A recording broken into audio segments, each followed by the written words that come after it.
Runway Safety Officer. Go. Vehicle System Engineer. Go. Anomaly Chief. Go. Range Coordinator. Clear to proceed. Launch Director.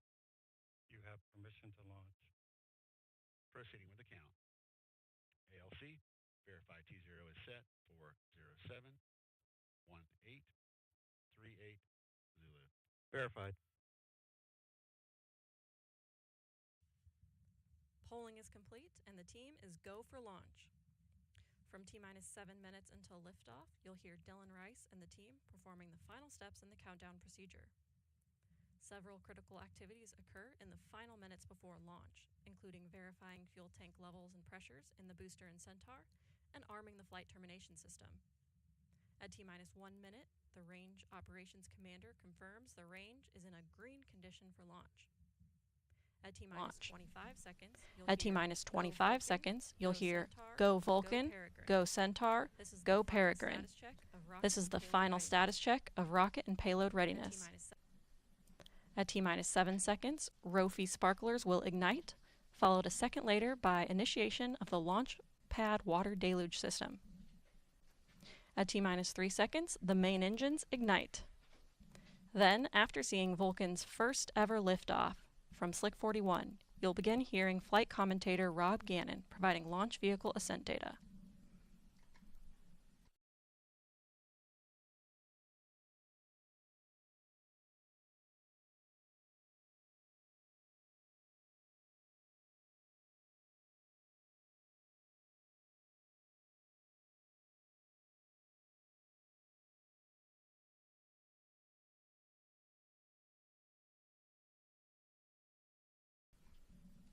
This is Vulcan Mission Control at T-minus 7 minutes and holding. We anticipate releasing the hold in just a few moments.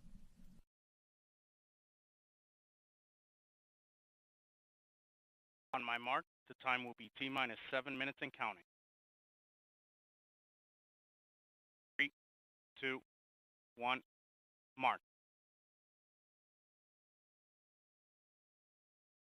6:55. Ground pyros enabled. The countdown clock has resumed, and we are go for launch at 2:18:38 a.m. Eastern.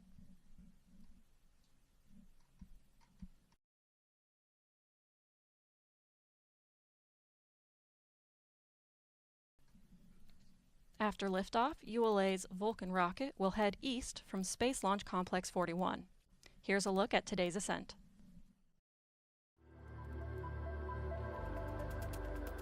Following final confirmation of rocket and payload readiness, 2 GEM 63XL solid rocket boosters and twin BE-4 engines produce more than 1.7 million pounds of thrust to lift ULA's Vulcan rocket away from Cape Canaveral Space Launch Complex 41. Shortly after liftoff, the rocket begins a pitchover to attain the proper flight path while minimizing the dynamic pressure it experiences during flight. Vulcan then reaches Mach 1, the speed of sound.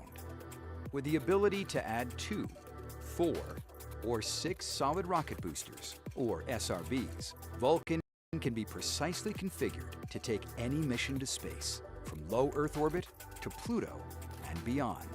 These boosters augment the rocket's total thrust at liftoff, adding approximately 460,000 pounds of thrust per SRB. With their propellant expired approximately 90 seconds into ascent, the SRBs burn out, followed by jettison. Jettison time is variable, occurring between 100 and 150 seconds after liftoff, depending on mission requirements. Vulcan's guidance system then activates to steer towards the precise target in space. First stage flight continues as the rocket crosses the Kármán line, entering space. With the majority of propellant expended as Vulcan fights against the force of gravity, the BE-4 engines shut down, and the booster stage separates. With the rocket now weighing less than 10% of what it did at liftoff, dual RL-10C engines on ULA's Centaur upper stage ignite. Spacecraft are encapsulated inside a 5.4-meter diameter payload fairing, which provides a protective environment during ascent. Following Centaur engine ignition, the payload fairing is jettisoned. With the first burn complete, the Centaur engine shuts down for a coast phase. Centaur flies a short, medium, or long coast, which is determined by launch day. Further into flight, Centaur ignites for a second burn, powering the vehicle into a translunar injection orbit.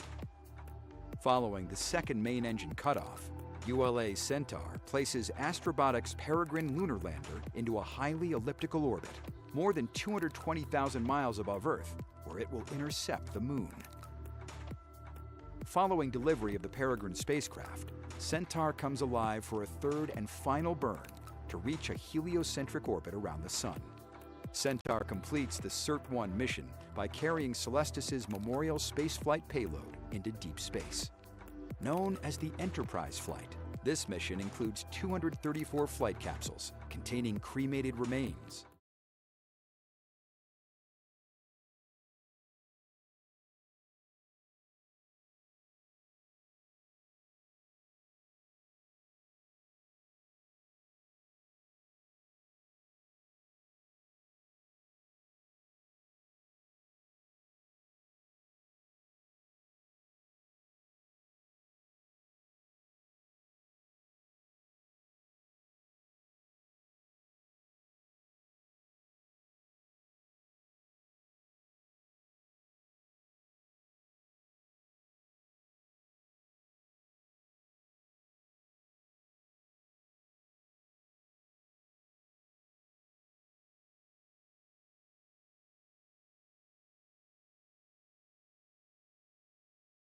$249.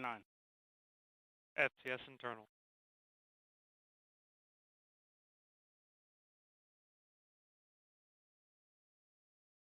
$238.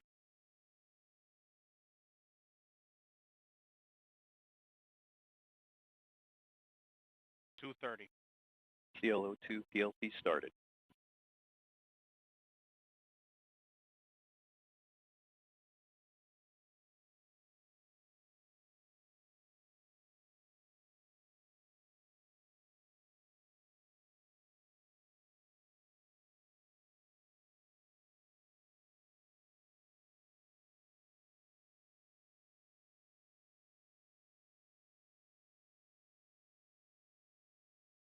$159.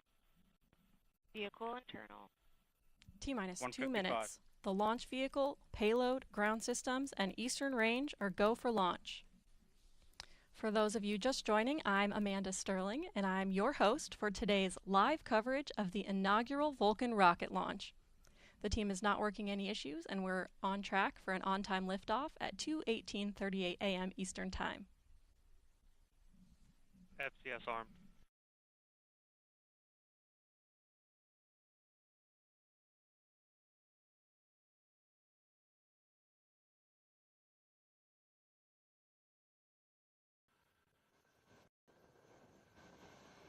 FCS count started.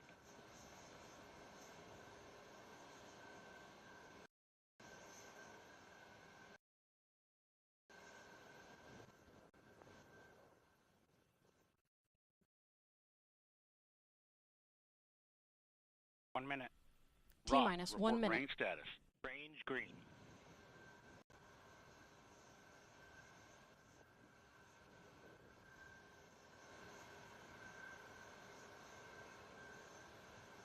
$45. Vulcan tanks at step 3.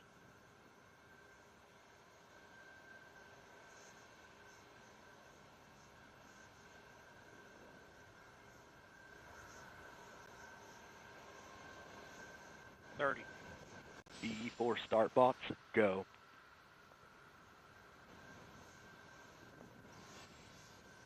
Status check. Go Vulcan. Go Centaur. Go Peregrine. 15. 10. T-minus 10, 9, 8, 7, 6, 5, 4, 3. We have ignition. And liftoff of the first United Launch Alliance Vulcan rocket, launching a new era in spaceflight to the Moon and beyond. Engines operating. 2 good SRBs, hitting peak pressure on the SRBs. Everything looking good.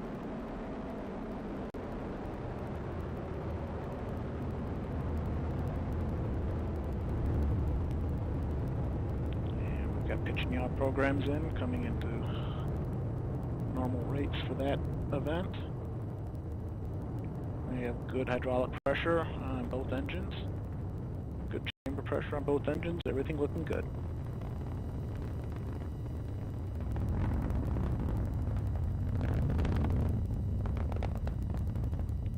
Coming up on 60 seconds into the flight, everything looking good. 2 good engines, 2 good SRBs. Body rates look good, nice and smooth. And we've hit our first throttle point on the BE4s, everything looking good. And we have passed through Mach 1, we are now supersonic, coming up on max Q. We've had max dynamic pressure, everything looking good, we're rolling off on the SRBs. And we have cutoff on the SRBs, coming up on jettison in approximately 30 seconds.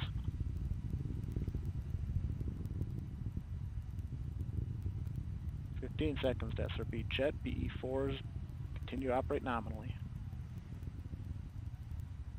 Seeing expected PU activity on the booster mains. And we have separation of both SRBs, everything looking good. BE4s continue to operate normally. Coming up on 2 minutes into the mission. We are now 17 miles in altitude. We just heard confirmation of solid rocket booster jettison. We have about 3 minutes until we reach our next mission event, booster engine cutoff. And we see booster PU correcting towards a nominal MR, everything looking good.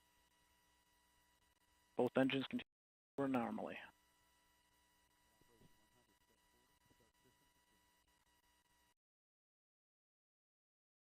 Now weigh approximately half of our liftoff weight. Everything looking good. And we fired the pyro valve, activating the reaction control system. On the upper stage, pressures are rising. As expected, PE4 continues to operate normally.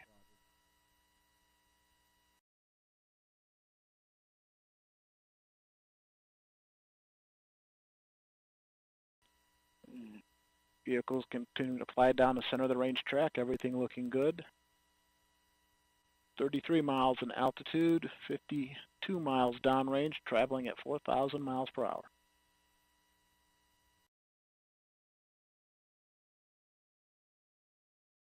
The excellent performance out of the BE4s. Chamber pressure nice and smooth.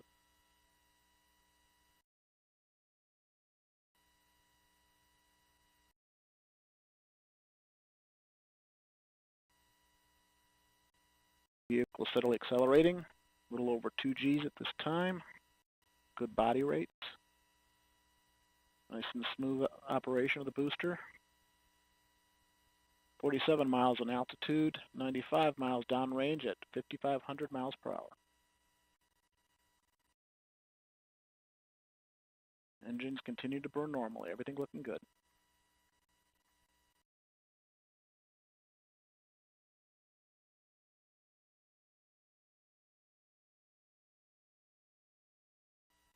And the vehicle now weighs 1/4 of its liftoff weight as we pass through the Kármán line. Next mark event we're looking for is boost phase chill down on the Centaur main engines.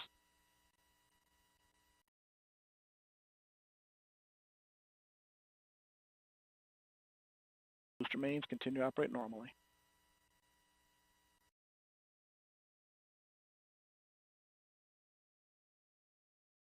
And we've begun boost phase chill. Housing temps are dropping as expected.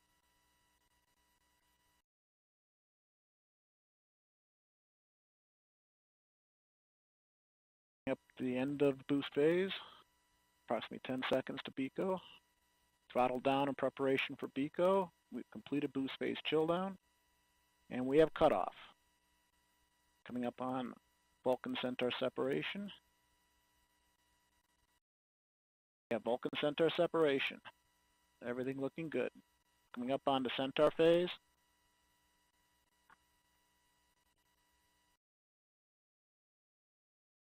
And experiencing a bit of data loss here.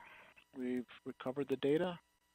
It's like Centaur engines are up and running normally, good steady state pressure, and we've just jettisoned the payload fairing. 2 good brake wires.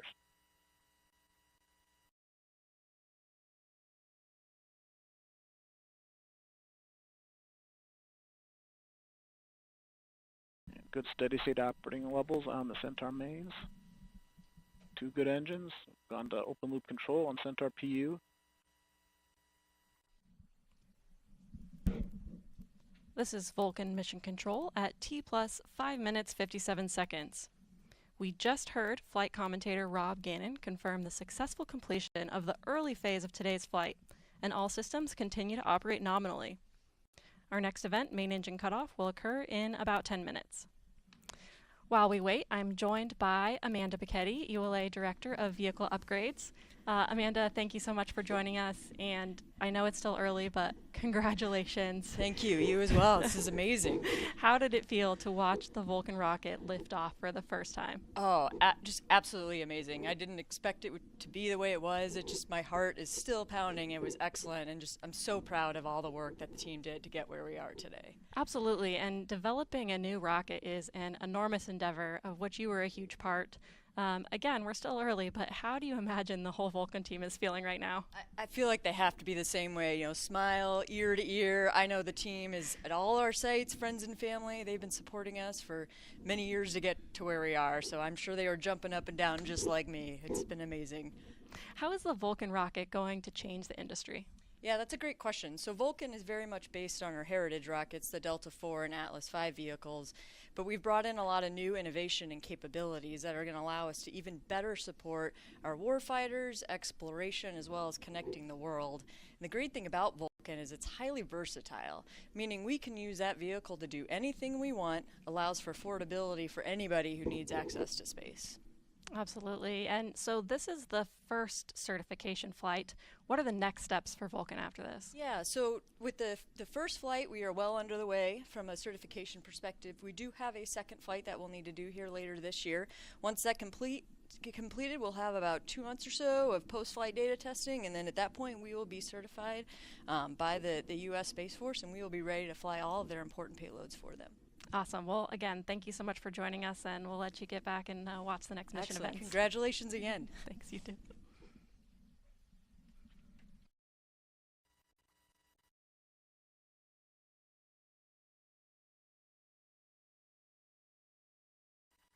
Coming up on 500 seconds into the mission, everything's looking good. Continuing to burn Centaur. Body rates right as expected. Steady acceleration, just under half a G. And we are now 235 miles in altitude, 836 miles downrange, traveling at 11,150 miles per hour.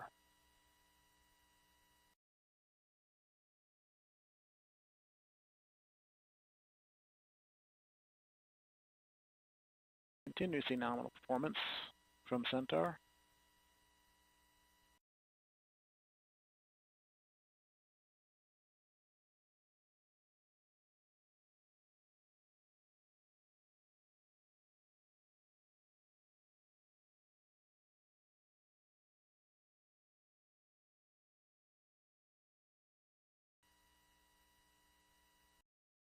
And approaching the halfway point of this first burn of Centaur, everything looks good.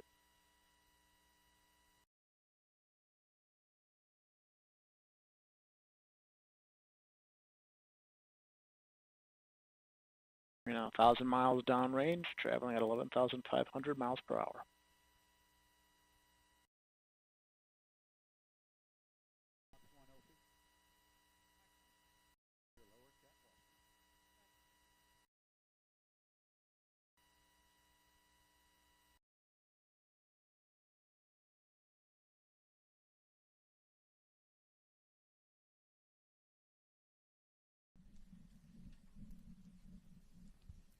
This is Vulcan Mission Control at T plus 10 minutes 7 seconds.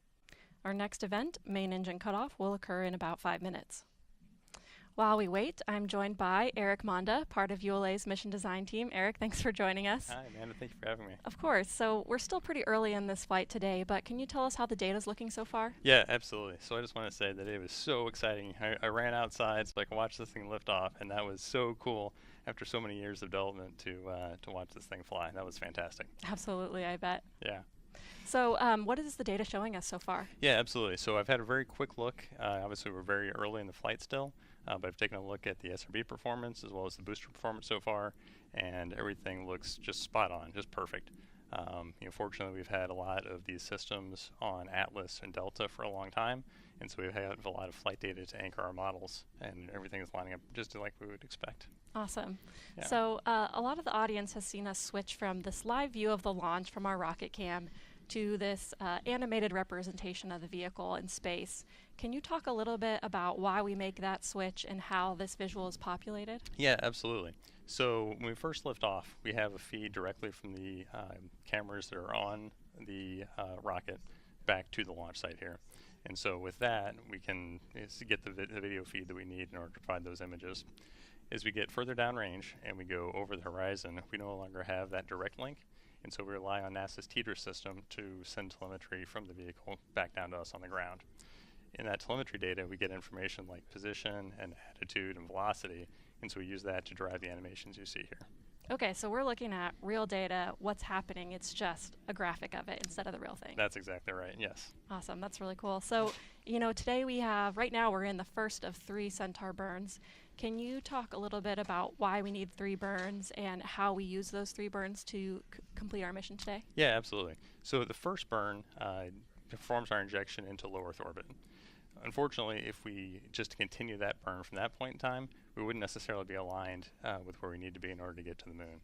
So what we do after we get to low Earth orbit is we shut those engines down, we coast around until we get to the right spot to do that, and then we light those engines up again. When we do that and complete that burn, that will allow us to send the Astrobotic Peregrine lander onto the moon. So we shut those engines down again. We are ready to do that, and then start them up one more time in order to do the third burn. And that's what's going to take Celestis's Enterprise mission out to deep space. So let's talk a little bit about where these things happen. Mm-hmm. We're going to go ahead and shut down the main engines on the Centaur when we get about halfway across the Atlantic Ocean, and then we're going to coast the rest of the way across the Atlantic Ocean, across Africa, and go ahead and start the engines up again when we get to Madagascar, and that's where we'll do the second burn, and then we coast again until we get about to Papua New Guinea, and when we get over Papua New Guinea, that's where we'll go ahead and do that third and final burn. Okay, so you mentioned a couple of these key milestones that are ahead of us. What can everyone expect to see as far as the timeline of these mission events as they continue watching today? Yeah, absolutely. So looking at the clock right now, looks like we've got about 2 minutes, a little over 2 minutes left here in the first burn of the upper stage. We're going to coast for about 30 minutes after that as we do that coast across the Atlantic Ocean and across Africa. The second burn will be about 4 minutes long, and then we'll have another coast for 30 minutes before we have a pretty short, like 20-second burn for the final burn. Once we've done that, then we've got some engineering demos we're going to do before we finally safe the stage and shut everything off. And then about 4 days later is when the Centaur will leave the Earth-Moon system and be off on its way to deep space. Awesome. Well, thank you so much for sharing that with us, and thanks for joining us today, and we'll let you get back to watching those next events. Absolutely. Thanks so much, Amanda. Thanks.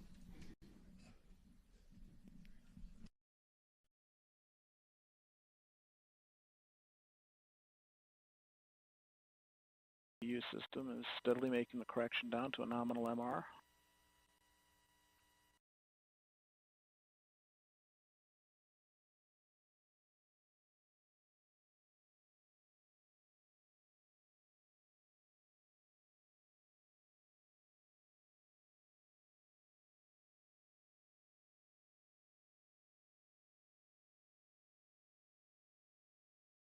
Or 1 minute, D'Amico. Both engines firing normally.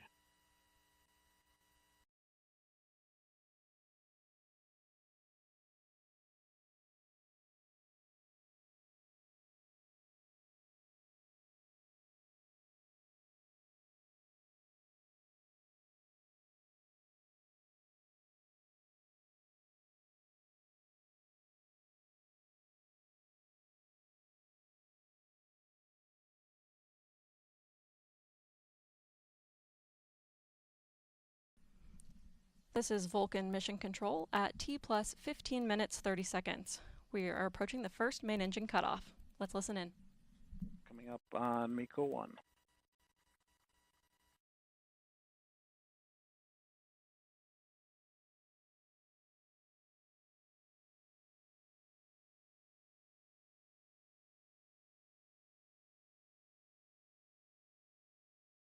On to open loop control on MECO, we have cutoff.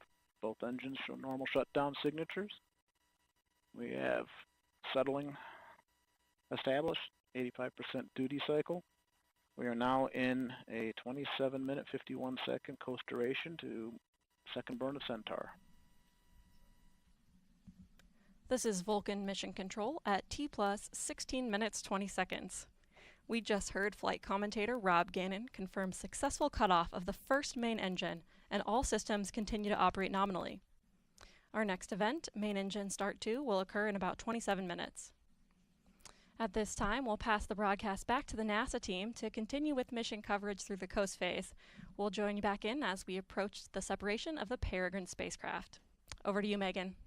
Thank you, Amanda. Congratulations to you and the ULA team so far. If you're just joining us, welcome to the Space Coast of Florida, where we just witnessed the first launch of NASA's CLIPS initiative. It was a magnificent sight. Leaves me speechless, apparently. Just really lighting up the night sky and loud enough to set off a couple of car alarms nearby. CLIPS is short for Commercial Lunar Payload Services. It's a new model in which NASA contracts space on commercial missions to send science experiments to the moon ahead of us landing astronauts there. For today's launch, NASA selected Astrobotic to deliver its 5 lunar instruments. This is the first mission for its Peregrine spacecraft. Today was also the first launch of ULA's new Vulcan rocket. Again, congrats. It lifted off from Cape Canaveral Space Force Station's Launch Pad 41. Our broadcast here on NASA TV will continue through Peregrine acquisition of signal, which is expected to happen at the earliest around 3:17 a.m. Eastern Time. With me now is Sandra Connolly. She's the Deputy Associate Administrator of NASA's Science Mission Directorate. Good morning, and thanks for being here, Sandra. Good morning. It's a thrill to be here. Yeah, what did you think of the launch? It was amazing. Yet another beautiful ULA launch. Totally spectacular, and it's super exciting to know that now our Peregrine 1 lander is on its way to the moon, and in about 2.5 weeks it's going to go into orbit. And a few weeks later from that, in mid to late February, we're going to actually see it land. And that will be the first, well, actually it'll be one of the early landings on the moon since Apollo, over 50 years, which is pretty amazing when you think about it. U.S. landings on the moon. Yeah, it is. And the CLIPS is new as well. So talk to us a little bit about this program. We're using commercial companies to send science instruments to the moon for us. Why is that? Yeah, I'm really excited about this program. It is a game-changing program for us. It really is leveraging industry in new ways. As you've probably seen, I mean, the whole aerospace industry has evolved over this last decade in amazing ways, and I think this is just yet one more step in doing so. So our commercial partners are actually delivering a service. They're delivering our payloads and other organizational payloads, whether it's other companies, whether it's international partners. Basically, anybody who wants to procure the service can deliver a payload to the moon using the CLIPS program. And so there are 20 payloads flying on the Peregrine spacecraft right now. 5 of those are NASA's. Can you tell me a little bit about what they'll be studying once they get to the moon? Yeah, so again, amazing service. So our payloads are going to be studying things, including understanding, studying water, studying the volatiles or the resources on the moon, studying the atmosphere, and also the radiation environment to help inform us for the future when we have humans back on the moon. Sandra, thank you so much. I'm excited to see what we do with this initiative and this launch here today. Thank you so much, and let me just say, go Vulcan and go Peregrine 1. Yes, you can totally say that. Thank you so much. Thank you. All right, so when Peregrine lands on the near side of the moon on February 23rd, it will be one of the first lunar landings for the U.S. since the final Apollo mission over 50 years ago. Let's head back over to Astrobotic's Olivia Chapla. Thanks, Megan, and what a great day so far. So for those of you just tuning in, I wanted to reintroduce myself. I'm Olivia Chapla, Director of Marketing and Communications for Astrobotic. Astrobotic is a space company with our primary headquarters in Pittsburgh, Pennsylvania, and we've just watched our Peregrine lunar lander rocket into space aboard a United Launch Alliance Vulcan rocket. This Peregrine spacecraft's mission is to carry 20 payloads or cargo to the lunar surface from 7 different countries. 6 of those nations have never reached the moon before. Our aim is to autonomously land on the lunar surface a few weeks from now. We're taking the long way around, and we expect Peregrine to land on February 23rd, 2024. We've got all eyes on the Peregrine lander as it waits to separate from the Vulcan rocket in about 30 minutes. At that point, we will seek to establish communications with the lander. And now we'll take a more in-depth look at Peregrine's full journey to the moon with an animation. Once ULA's Vulcan rocket launches, we will then know the exact day the Peregrine spacecraft will attempt a soft landing on the moon. The first landing attempt could be anywhere from 10 to 60 days from launch. Because this is Peregrine's first ever trip to the moon, our team is not taking a direct path. Peregrine will first complete one Earth orbit so the team can get critical data on the spacecraft and test maneuvers before executing a very critical milestone, entering lunar orbit. Peregrine will orbit the moon at 3 altitudes. The first orbit will last about 33 hours. Peregrine's second orbit can be up to 35 days. The spacecraft's third and final orbit around the moon will last 48 hours. Next up, Peregrine will attempt a soft landing on the lunar surface autonomously. The team will issue a landing sequence that will command the spacecraft to enter a descent orbit. About 15 kilometers from the lunar surface, an exciting powered descent begins. While we wait for the Peregrine spacecraft to separate from the Vulcan rocket and begin that exciting journey to the moon, I have Astrobotic's founder and Chief Executive Officer, John Thornton. Hi there, John. I understand you are currently at ULA, just a stone's throw from where I am now, and we both just saw ULA's Vulcan rocket achieve liftoff with our very own Peregrine aboard. Tell me, after waiting for this moment for years, how are you feeling? It's a dream. This is the moment we've been waiting for 16 years, and I'm standing in mission control, and we just had a beautiful launch. Thank you, ULA. So excited. We are on our way to the moon. I can tell you and everyone else are in a really excited buzz today for sure. So tell me, what else do you think is the most important thing about our Peregrine mission today? So this is the beginning of the dawn of a new era for the surface of the moon and how we think about space. This is an opportunity for commercial payloads to fly to the surface of the moon on a regular, routine basis. That means our nation's scientists, our world scientists, can access the moon in ways never before possible. And we are seeing the beginnings of that right now as we speak on our journey to the surface of the moon. Our first mission carries 20 payloads from all over the world. 6 nations on board the mission will touch the surface of the moon for the very first time. It's a phenomenal, exciting mission to be a part of, and it's a real honor to be here today, and I could not imagine a better start to the mission. That's true. And what do you have to say to the Astrobotic team and to all of the payload customers who made today's mission possible? For 16 years, we've been pushing for this moment today. And along the way, we had a lot of hard challenges that we had to overcome, and a lot of people doubted us along the way. But our team and the people that supported us believed in the mission, and they created this beautiful moment that we're seeing today, working incredibly hard to make this possible. I can't thank the thousands of people between our team, our suppliers, our partners that have made this moment possible today. It's an unbelievable feat, and it is the culmination of all of everyone's effort coming together for this moment, believing in this possibility that a small company in Pittsburgh, of all places in this country, can lead America back to the surface of the moon. Thank you, John. Well, I'll let you get back to the team that are in Florida with us as we wait for the Peregrine spacecraft to separate from Vulcan's rocket in about 30 to 40 minutes. For now, back to Megan. Thanks, Olivia. Oh, thank you. Now, CLPS missions are an important step in returning to and staying on the moon. But these lunar landings that will help shape our future there are not without risks. Landing on the moon is hard. we're going back. Under this Artemis program, we're going to be sending humans to the moon for the first time since Apollo. So ahead of humans, we want to get up as much science exploration and technology experiments as possible. So CLPS starts facilitating a lot of the early science, the things we want to learn before we even send humans. CLPS stands for Commercial Lunar Payload Services, CLPS. The services part is the key element. Ordinarily, when NASA delivers a payload to the surface of the moon, they do it with a commercial partner, but NASA controls the building of the vehicle. Now, we're buying the service of delivery of our lunar payloads to the surface of the moon. It is a delivery service, akin to a delivery service that you'd have here on Earth. NASA will provide payloads to a commercial company. They decide how to get it to the moon. They have to develop their own lander, but they also have to manage the entire end-to-end mission. It's meant to provide affordable, rapid, frequent access to the lunar surface through American companies. We're funding different companies. We have commercial companies that are competing to win task orders to deliver our payloads to the surface of the moon. One of the goals when we started CLPS was to help establish a lunar economy. Somebody has to do it first, and then it becomes commercially available. Then they're able to crank the nut.